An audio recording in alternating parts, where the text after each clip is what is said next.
Hello बच्चों, कैसे हैं आप। आज हम आपके लिए एक नई अनूठी कला लेके आए हैं जिसके बारे में हम आज आपको बताएंगे। पर वो कला बताने से पहले मैं आपको दिखाना चाहूँगी कि आप ये देखिए कि ये कौन सी कला है और फिर मुझे बताइए कि ये क्या कहते हैं और इसका क्या नाम है इस कला का। मैं आपको दिखाती हूँ। ये देखिए, हमने इससे कुछ सुंदर सुंदर सैंपल बनाए हैं। सभी बच्चे देख रहे हैं, ये छोटे रुमाल हैं जिसके ऊपर हमने सैंपल बनाए हुए हैं। इस कला को कहते हैं हाथ के द्वारा की जाने वाली कशीदाकारी। हमने देखा है कि इससे विभिन्न प्रकार के कपड़े बनाए जाते हैं। आप लोग ने भी देखा होगा, मार्केट में देखा होगा, मॉल में देखा होगा, अपने स्कूलों में देखा होगा कि इससे कितने तरह के कपड़ों को सजाया जाता है, जैसे कि कुर्ती, सलवार, साड़ी, रुमाल। इसके अलावा जो घर में उपयोग में कपड़े आते हैं जैसे कि पर्दे, बेडशीट और भी जितने तरह के सोफ़ा कवर हैं, हैंडल्स के कवर हैं, वो इसके द्वारा सजाए जाते हैं। क्यों? क्योंकि आजकल ये बहुत प्रचलित है, ना सिर्फ हमारे देश में बल्कि विदेशों में भी ये प्रचलित है और भारत की ये कला बहुत ही फेमस है। तो आज हम आपको बताएंगे हाथ के द्वारा की जाने वाली कशीदाकारी किस प्रकार से की जाती है और इसमें कौन कौन से टांकों का उपयोग किया जाता है। बच्चों, हम कशीदाकारी करने से पहले उसके बारे में कुछ जानेंगे। उसके बाद हम आपको सिखाएंगे कि हाथ के द्वारा कशीदाकारी कैसे करी जाती है। तो मैं आपको बताती हूँ कि जो कशीदाकारी है इसको सुई और धागों की मदद से किया जाता है। इसके लिए हम रंग बिरंगे धागों का उपयोग करते हैं जिन्हें हम सुई में पिरोकर और कपड़े की सतह को इससे सजाते हैं। इसका मतलब ये जो विधि है इसके द्वारा कपड़ों को सजाया जाता है। इसको हम सरफेस ऑर्नामेंटेशन की एक विधि भी कहते हैं और ये विधि सरफेस ऑर्नामेंटेशन के लिए बहुत ही फेमस है। तो हम ये जानेंगे कि इसके लिए हम पहले रंग बिरंगे धागे लेते हैं जिनमें हम कलर कॉम्बिनेशन के हिसाब से उनको देखते हैं कि कौन सा धागा इस काम के लिए सूटेबल रहेगा। उसके बाद हम क्या करते हैं, सुई में धागा पिरो के कपड़े की सतह को अलग अलग तरह के टांकों से इन्हें सजाते हैं। तो ये जो टांके होते हैं ये इनका अलग अलग स्पेसिफिक कुछ नाम है। ये जो टांके हैं इनके द्वारा पारंपरिक कशीदाकारी भी करी जाती है जो कि अलग अलग प्रदेशों की अलग अलग है। जैसे मैं आपको बताती हूँ, पंजाब की फुलकारी है, बंगाल का कांथा। देख प्रकार से अलग अलग राज्यों में अलग अलग नाम से कशीदाकारी करी जाती है और उसमें अलग अलग टांकों का उपयोग करा जाता है। परंतु जितने भी तरह के टांके होते हैं उसको ब्रॉडली मुख्य रूप से हम दो भागों में बांटते हैं। अब आप सभी को मैं बताती हूँ दो भागों में कौन से बांटते हैं। एक प्रकार के जो स्टिचेस होते हैं, जो टांके होते हैं, उन्हें हम कहते हैं लूप स्टिच और दूसरे कहलाते हैं फ्लैट स्टिच। लूप मतलब क्या होता है? सभी बच्चे लूप का अर्थ समझते हैं। लूप मतलब घेरा, मतलब जिस कढ़ाई में हम धागे का लूप बनाते हैं या घेरा बनाते हैं उन्हें हम लूप स्टिच के अंतर्गत रखते हैं। और जिसमें हम लूप नहीं बनाते हैं, जिसमें हम सिर्फ सुई से धागे को कपड़े के ऊपर बिना लूप बनाए टांके बनाते हैं, उसे हम कहते हैं फ्लैट स्टिच। तो मुख्य रूप से दो तरह की स्टिचेस होती हैं, लूप स्टिच और फ्लैट स्टिच। आज हम आप लोग को फ्लैट स्टिच के बारे में बताएंगे। अब हम आपको बताएंगे कि इस प्रकार की कशीदाकारी किस तरह से की जाती है, उसके लिए कौन कौन सी आवश्यक सामग्री है और आप घर में इसको किस तरह से सीख सकते हैं। बच्चों, हम लोग हाथ की कशीदाकारी शुरू करें उससे पहले हम ये जानेंगे कि इसके लिए कौन कौन सी आवश्यक सामग्री है। तो सबसे पहले हम क्या करेंगे, सामग्री इकट्ठी करेंगे। तो जैसा कि आजकल अभी आप लोग घर में हैं, तो घर में आपके पास नया कपड़ा है तो उसके लिए आप एक नए कपड़े का सैंपल ले सकते हैं। परंतु अगर नया कपड़ा नहीं है तो आप किसी हल्के कलर का दूसरा कपड़ा भी ले सकते हैं। कोई पुराना कपड़ा भी पहले सैंपल बनाने के लिए ले सकते हैं। पहले मैं आपको बताती हूँ कि इसके लिए कौन कौन से कपड़े उपयोग किए जाते हैं।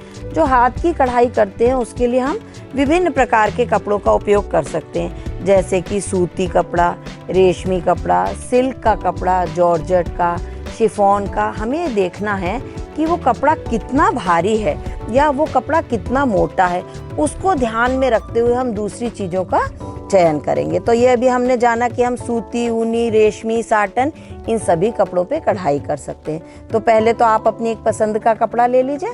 अच्छा ये रहेगा कि आप थोड़ा लाइट कलर का कपड़ा लें, जिससे कि आप जब दूसरे कलर उस पर लगाएंगे तो रंग बिरंगे कपड़ों से आपका जो डिज़ाइन बनेगा कढ़ाई का वो बहुत ही सुंदर और आकर्षक लगेगा। कपड़ा लेने के बाद आपको जो दूसरी चीज़ लेना है वो ये है फ्रेम। इसे हम लोग कहते हैं हाथ की कढ़ाई का किया जाने वाला फ्रेम। ये सभी बच्चे देख रहे हैं, इसमें 2 रिंग होते हैं, एक रिंग पूरा रहता है और दूसरे रिंग में ऊपर ये नॉब लगी होती है। तो ये रिंग मार्केट में मिलते हैं। ये प्लास्टिक, लकड़ी और मेटल का तीनों तरह का बाजार में उपलब्ध रहता है, परंतु मेटल वाला जो रिंग रहता है उसमें कई बार उसका कलर निकलने की संभावना रहती है, उसमें जंग लग जाती है जिससे कपड़ों पर दाग लग जाता है। तो सभी बच्चों को ध्यान रखना है कि अगर आप लोगों के पास लकड़ी का फ्रेम है तो आप लकड़ी का फ्रेम उपयोग करेंगे। दूसरी चीज़ आपको ध्यान रहेगी, फ्रेम आपके पास होना चाहिए। अब हमें जिस चीज़ से कढ़ाई करना है वो है निडल। देखिए मैं आपको दिखाती हूँ, ये हाथ से कढ़ाई करने वाली निडल है। ये अलग अलग मोटाई की आती है, मेरे पास कुछ पतली निडल है, कुछ मोटी निडल भी है। मोटी और पतली निडल में हमें ध्यान ये रखना है कि उसका जो पॉइंट है वो शार्प होना चाहिए, वरना हमारी कढ़ाई अच्छी तरह से नहीं होगी। परंतु अभी सीखने के लिए आप ऐसा कर सकते हैं कि आपके पास घर पे जो भी निडल उपलब्ध है उसकी मदद से आप कढ़ाई कर सकते हैं। देखिए मैं आपको दिखाती हूँ, निडल को इस तरह से धागा पिरो के रखते हैं, वरना निडल हाथ से गिर जाएगी तो उससे लगने की संभावना है। ठीक है, ये निडल हो गई, आपके पास कपड़ा हो गया। अब बारी आती है धागे की। आपको ये चयन करना है कि हमें कौन से धागे से कढ़ाई करना है। देखिए मैं आपको दिखाती हूँ, बाजार में धागे की इस प्रकार से लच्छियाँ मिलती हैं, इसको कहते हैं सूती कढ़ाई के धागे। ठीक है, सूती कढ़ाई के धागे के अलावा बाजार में रेशमी धागे भी आते हैं, वो लच्छी के रूप में भी उपलब्ध रहते हैं और वो रील के ऊपर लिपटे हुए रहते हैं। वो एक गिट्टी होती है, वो गिट्टी के ऊपर लिपटे रहते हैं। तो देखिए ये जो धागे हैं इनमें एक सिंगल कलर है, इसको प्लेन कलर का धागा कहते हैं, पर इसी कलर में कुछ शेडेड धागे भी होते हैं जिससे हम अपने डिज़ाइन को और सुंदर बना सकते हैं। ये हमने आपको बताया कि कपड़ा लिया आपने, फ्रेम लिया, निडल ली और ये हो गए धागे। अब बारी किस चीज़ की है कि अब हमें अपना जो सैंपल है उसके ऊपर डिज़ाइन को बनाना है। तो अब हम पहले डिज़ाइन का चयन करेंगे। मैं आपको दिखाती हूँ कुछ सिंपल डिज़ाइन। हमने कुछ डिज़ाइन ये देखिए बटर पेपर पे बना के रखे हैं, है ना। ये छोटे छोटे सैंपल हैं, क्योंकि अभी हम लोग कढ़ाई करना सीखेंगे तो पहले हम छोटे सैंपल बनाएंगे, फिर कढ़ाई के बड़े बड़े सैंपल बनाएंगे। बटर पेपर पे बनाने के बाद हम उस डिज़ाइन को कार्बन पेपर की मदद से अपने सैंपल के ऊपर ट्रेस करेंगे। देखिए अभी मैं आपको बताती हूँ, ये कार्बन पेपर है। कार्बन पेपर बाजार में कई कलर्स के आते हैं, ब्लू कलर का आता है, ब्लैक, येलो, रेड और वाइट कलर का कार्बन पेपर भी आता है। जब हम किसी डार्क कलर के कपड़े के ऊपर डिज़ाइन बनाते हैं तो हम वाइट कलर के कार्बन पेपर से भी बना सकते हैं। तो देखिए कार्बन पेपर पे एक तरफ कलर रहता है और ये दूसरी तरफ से इसकी रफ सरफेस रहती है। तो जिस सरफेस पे हमें डिज़ाइन बनाना है उस सरफेस पे हम कपड़े का सैंपल रखते हैं और हम इस तरह से जो डिज़ाइन हमें बनाना है वो डिज़ाइन सेलेक्ट कर लेते हैं। फिर हम कार्बन पेपर की ये वाली सतह को इस तरह से प्लेस करेंगे और प्लेस करने के बाद ये जो हमें डिज़ाइन बनाना है ये रखेंगे। फिर जब हम एम्ब्रॉयडरी करते हैं तो हमें धागा काटने की आवश्यकता पड़ती है। तो देखिए ऐसे आप एक पॉइंटेड सीजर अपने पास रखिए जो शार्प हो, जिससे आप धागे को काट सके। तो ये हमारी आवश्यक सामग्री हो गई। आवश्यक सामग्री के बाद अब हम आपको बताएंगे कि कैसे ट्रेसिंग करना है और ट्रेसिंग करने के बाद हम लोग कैसे एम्ब्रॉयडरी करेंगे। बच्चों आपको पता है कि हैंड एम्ब्रॉयडरी कितनी फेमस है और ये कितनी लोकप्रिय है। आप ये देखिए कि आजकल ये लेडीज़ गारमेंट्स में, जैसे कि लहंगे में, चुन्नी में, साड़ी, देखिए मैं आपको दिखाती हूँ कि ये ब्लाउज़ की स्लीव्स में बनी हुई है। ठीक है, इसी प्रकार से ये कुर्ते के फ्रंट साइड में बनी है। इसके अलावा कुर्ते के योक पे भी बनती है, पॉकेट्स में बनती है, कॉलर पे बनती है।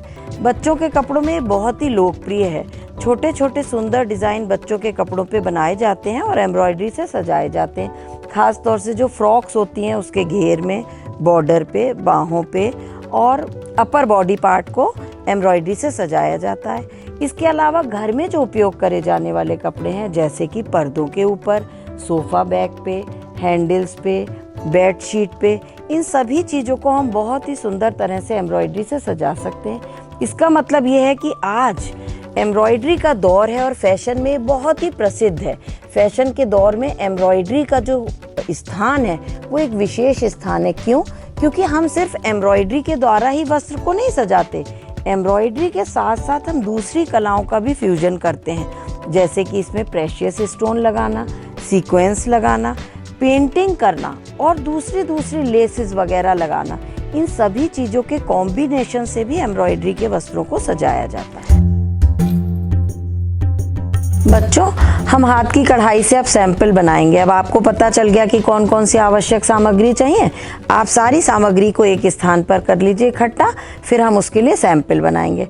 परंतु कढ़ाई प्रारंभ करें उससे पहले हम जो सावधानी हमें बरतना है उसके बारे में मैं आपको बता देती हूँ। तो सबसे पहले ध्यान रखने की बात यह है कि हम जिस कपड़े पे एम्ब्रॉयडरी करेंगे उस कपड़े को हम थोड़ा धो लें, क्योंकि उसमें स्टार्च होगा तो एम्ब्रॉयडरी बहुत अच्छे से नहीं हो पाएगी। तो उसको स्टार्च फ्री करने के लिए पहले उस कपड़े को पानी से धो लीजिए, अच्छी तरह से सुखा लीजिए और सुखाने के बाद उसको प्रेस करके रेडी कर लेंगे। तो सभी बच्चों को क्या बात ध्यान रखना है, पहले जो रंग है, जो हमने ये धागे लिए हैं, उसका थोड़ा सा किनारा लेके आप पानी में डुबाकर ये देखेंगे कि उसका कलर तो नहीं निकल रहा है। अगर उसका कलर नहीं निकल रहा है तो उस धागे को हम कढ़ाई के लिए चुनेंगे। अब अगली बात आती है कि हम जो फ्रेम लेते हैं उसको हमें लगाने से पहले चेक करना है कि उसका स्क्रू ठीक है कि नहीं। अगर इसका स्क्रू ठीक नहीं होगा और ढीला होगा तो कढ़ाई करते वक्त जब हम इस पे कपड़ा लगाएंगे तो क्या होगा, स्क्रू ढीला होने से कपड़ा बार बार ढीला होता जाएगा और जब कपड़ा ढीला होगा तो एम्ब्रॉयडरी में झोल आएगा। हमें इस बात का बहुत ही ध्यान रखना है कि हमें किस प्रकार से इस पे कपड़े को टाइट रखना है। एक बात क्या है कि हमारा जो भी फ्रेम है उसमें किसी तरह का कोई दाग ना लगा हो, वरना वो कपड़े के ऊपर लग जाएगा। साथ ही साथ हमारे हाथ कढ़ाई करने से पहले हमें बिल्कुल अच्छी तरह से सफाई से धोना होगा। अगर हमारे हाथ में कुछ लगा हुआ है तो जिस कपड़े पे हम कढ़ाई करेंगे उस पे भी उसका दाग आ जाएगा और आपका कपड़ा मैला हो जाएगा। तो हमें इस बात का भी ध्यान रखना है कि कपड़ा मैला ना हो। हमें कपड़े को एम्ब्रॉयडरी करते हुए एक बात क्या ध्यान रखना है कि जितनी सफाई से हम आगे कढ़ाई कर रहे हैं पीछे भी उसी तरह से आए। ऐसा ना हो कि पीछे बहुत सारी गठानों का ढेर लगा हो। तो इसके लिए हमें क्या ध्यान रखना रहेगा कि हम बहुत लंबा धागा ना पिरोएं। एक बार में हम जब सुई में धागा पिरोते हैं, इसकी जो स्ट्रिंग्स हम इसमें से निकालते हैं, अभी आपको विधि जब हम करके दिखाएंगे तब दिखाएंगे, तो धागे की जो लंबाई है वो इससे अधिक ना हो, क्योंकि जितना अधिक लंबा हम धागा लेंगे उसके फंसने और बीच बीच में गठान लगने की संभावना उतनी बढ़ जाएगी। तो ये सारी बातें हमें ध्यान रखना है। साथ ही साथ जब हम रंगों का चयन करते हैं तो हमें खास तौर से ध्यान रखना है कि कौन सा रंग किसी दूसरे रंग के साथ सुंदर दिखेगा। अब जैसे हम नीले के संग काला लगा देंगे तो दोनों डार्क कलर एक संग आ जाएंगे। तो कलर कॉम्बिनेशन, बच्चे अपनी पसंद से कलर कॉम्बिनेशन का ध्यान रखेंगे। जैसे लीव्स का कौन सा कलर होता है, पत्तियों का हरा रंग होता है ना, तो हम डिज़ाइन में लीव्स की जगह हरा रंग लगाएंगे। फूलों का कैसा रंग होता है, लाल होता है, गुलाबी होता है, तो हमें ध्यान रखना है कि रेड और पिंक लगाएंगे। इसी प्रकार से हमें कहीं डॉट लगाना है तो हम येलो कलर भी ले सकते हैं, या पत्तियों में हम हरा और पीला रंग मिला के लगा सकते हैं। तो ये बच्चों की अपनी रचनात्मकता है, उनकी क्रिएटिविटी है कि वो कैसे रंगों का चयन करें। सभी बच्चों को एक बात और क्या ध्यान रखना है कि हाथ में निडल ना लग जाए, क्योंकि हम एम्ब्रॉयडरी करते हुए ध्यान क्या रखते हैं कि जो हमारी निडल है उसका पॉइंट बिल्कुल शार्प होना चाहिए। अगर निडल का पॉइंट शार्प नहीं होगा तो उससे क्या होगा, देखिए ये निडल है, ये इसका पॉइंट है। अगर ये पॉइंट शार्प नहीं होगा तो कपड़े में अच्छी तरह से नहीं जाएगा और कपड़े में ये छेद बना देगा, वहाँ के धागों को तोड़ देगा। बच्चों, आप जो सिजर यूज करेंगे हैंड एम्ब्रॉयडरी का काम करते वक्त, उसमें आपको ये ध्यान रखना है कि वो सिजर पॉइंटेड होना चाहिए, तभी उससे अच्छी तरह से कटेगा। वो शार्प भी होना चाहिए जिससे कि आपके काम में नीटनेस रहे। परंतु एक बात का क्या ध्यान रखना है कि आपके हाथ में ना लग जाए, उससे आपको इंजरी ना हो जाए। तो आपको एम्ब्रॉयडरी करते हुए ध्यान रखना है कि आप उसको सावधानी से उपयोग करने के बाद अपने से थोड़ा दूर रखेंगे। दूसरी बात आपको क्या याद रखना है कि जब आप कार्बन पेपर से ट्रेस करेंगे तो जिस स्थान पे आप कार्बन पेपर को रखेंगे आप उस पे बहुत जोर से हाथ रख के नहीं दबाएंगे, उस पे कोई दूसरा ऑब्जेक्ट नहीं रखेंगे, वरना क्या होगा कि जो ऑब्जेक्ट आप रखेंगे उसके जो निशान हैं वो कपड़े के ऊपर आ जाएंगे। आपको इस बात का बहुत ही ध्यान रखना है। तीसरी बात क्या है, जब आप ये बटर पेपर का उपयोग करेंगे तो आपको एक बात ध्यान रखना है कि एक तो इस पे बहुत प्रेशर से आप नहीं करेंगे। क्यों? क्योंकि अगर बहुत प्रेशर से हम बटर पेपर के ऊपर करेंगे तो क्या होगा, बटर पेपर का डिज़ाइन डैमेज हो जाएगा। इसका मतलब हमें ध्यान रखना है कि हमारी जो भी पेंसिल है वो शार्प हो। बच्चों, अभी हमने आपको बताया कि आज हम आपको फ्लैट स्टिचेस बताएंगे। तो फ्लैट स्टिच के कौन कौन से टाइप होते हैं मैं आपको बताती हूँ। फ्लैट स्टिच में मुख्य रूप से होती है satin stitch, running stitch, back stitch, stem stitch, split stitch और क्रॉस स्टिच।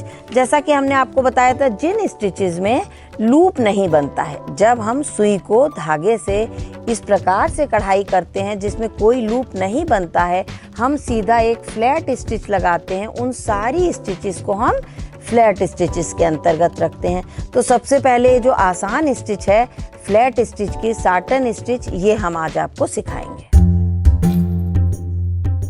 आज हम फ्लैट स्टिचेस के बारे में जानेंगे। फ्लैट स्टिचेस कई प्रकार के होते हैं, जिनमें से आज हम 2 टाकों के बारे में जानेंगे, जो हैं रनिंग स्टिच और सैटिन स्टिच। हमारे साथ हमारे एक्सपर्ट हैं जो हमें आज इन टाकों के बारे में बताएंगे। तो आइए उनसे जानते हैं। तो मैम, आज आप हमें बताइए कि ये दोनों टाके कैसे किए जाते हैं। बिल्कुल। तो बच्चों, जैसा कि आपने जाना कि फ्लैट स्टिचेस के बारे में आज हम जानेंगे। तो फ्लैट स्टिचेस में पहला हम जो टाका सीखेंगे वो है रनिंग स्टिच। तो रनिंग स्टिच बनाने के लिए हमें जो सामग्री चाहिए वो है कार्बन पेपर, बटर पेपर, सुई, धागा, कैंची, कपड़ा, पेन और पेंसिल। तो सबसे पहले हम अपने डिजाइन बनाने के लिए कपड़े को एक साफ और समतल जगह पर रखेंगे। आपका कपड़ा अच्छी तरह से धुला हुआ हो, प्रेस किया हो, उसमें कोई दाग ना हो, इस बात का ध्यान रखें। तो यहाँ पर आप देख रहे हैं कि हमारे पास बटर पेपर पे डिजाइन बना हुआ है। बटर पेपर और कार्बन पेपर की सहायता से हम हमारा डिजाइन जो है वो कपड़े पर ट्रेस करेंगे। तो डिजाइन बनाने के लिए हम पहले कार्बन पेपर को कपड़े के ऊपर रखते हैं, फिर जो हमारा डिजाइन बटर पेपर पे ट्रेस किया हुआ है उसे हम कार्बन पेपर और कपड़े के ऊपर रखते हैं। अब पेन और पेंसिल की सहायता से हम डिजाइन की जो आउटलाइन है वो ड्रॉ करेंगे। मैम, इसी में मैं ये जानना चाहूंगी कि अगर किसी की ड्राइंग अच्छी हो तो क्या वो कपड़े पे सीधा डिजाइन को ड्रॉ नहीं कर सकता? बिल्कुल बच्चों, यदि आपकी ड्राइंग स्किल्स अच्छी हैं तो आप कपड़े पर डायरेक्टली डिजाइन को ड्रॉ कर सकते हैं।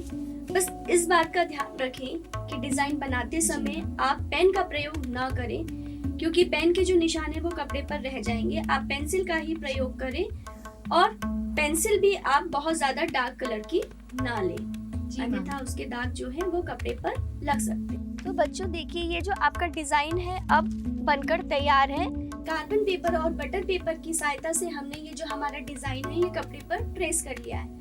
अब कढ़ाई करने के लिए जो हमारा दूसरा स्टेप है वो ये है कि कपड़े पर फ्रेम को फिक्स करना। हम जैसे हम देख पा रहे हैं तो इस एम्ब्रॉयडरी फ्रेम में 2 रिंग्स हैं, एक छोटा और एक बड़ा।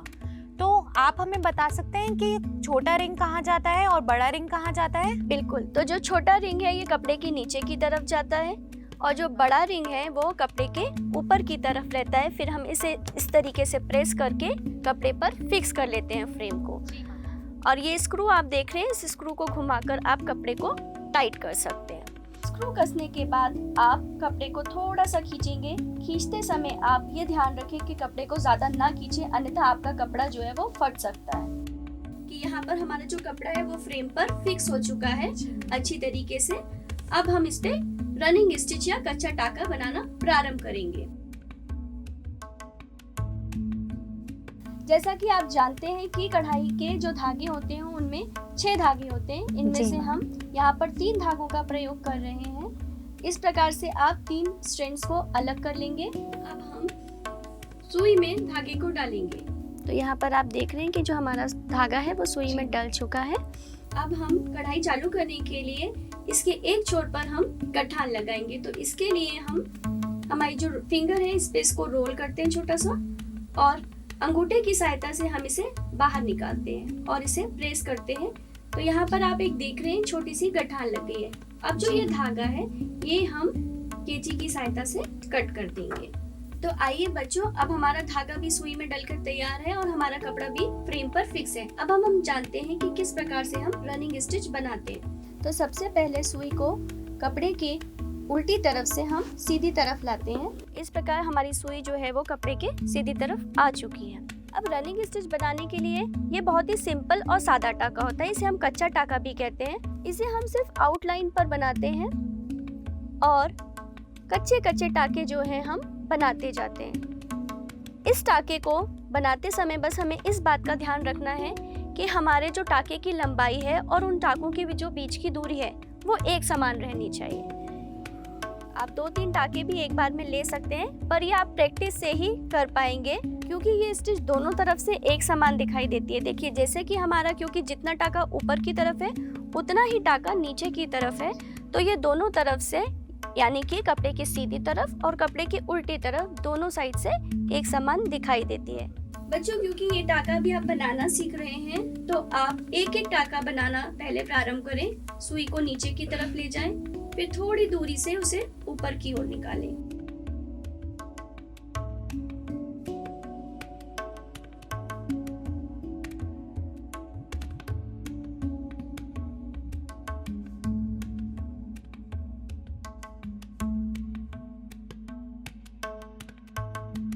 हमारा जो लाइन है ये बनकर तैयार हो चुका है। अब इसे फिनिश करने के लिए या लॉक करने के लिए हम सुई को कपड़े के उल्टी तरफ ले जाएंगे।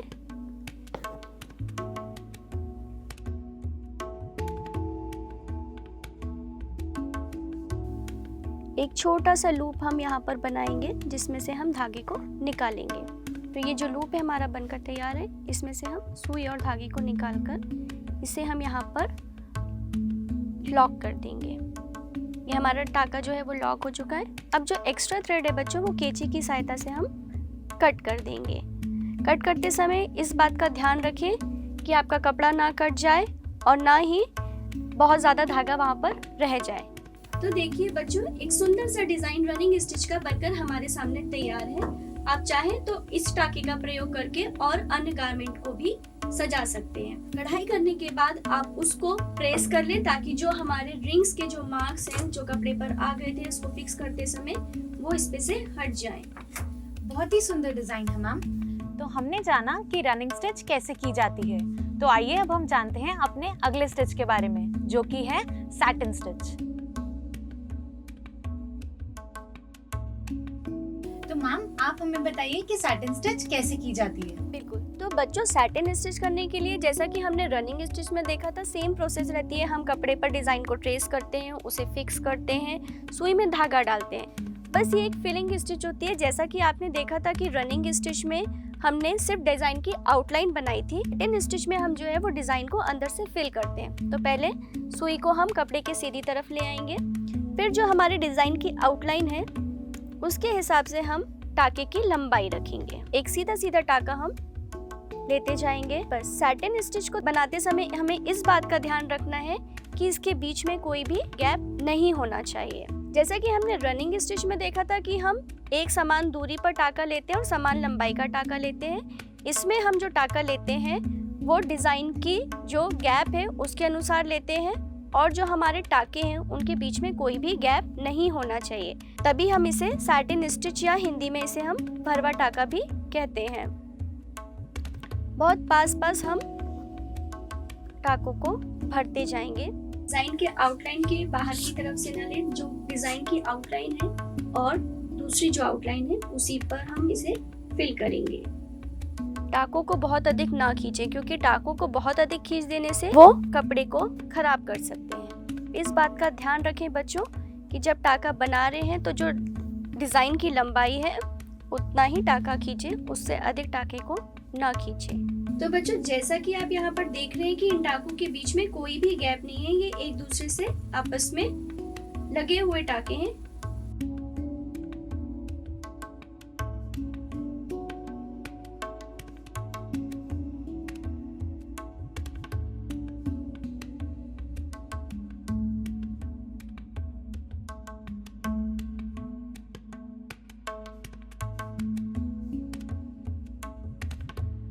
तो बच्चों, हमारा ये जो डिज़ाइन है सैटिन स्टिच का, ये अब बनकर तैयार हो चुका है। इसे फिनिश करने के लिए हम सुई को कपड़े की उल्टी तरफ ले जाएंगे।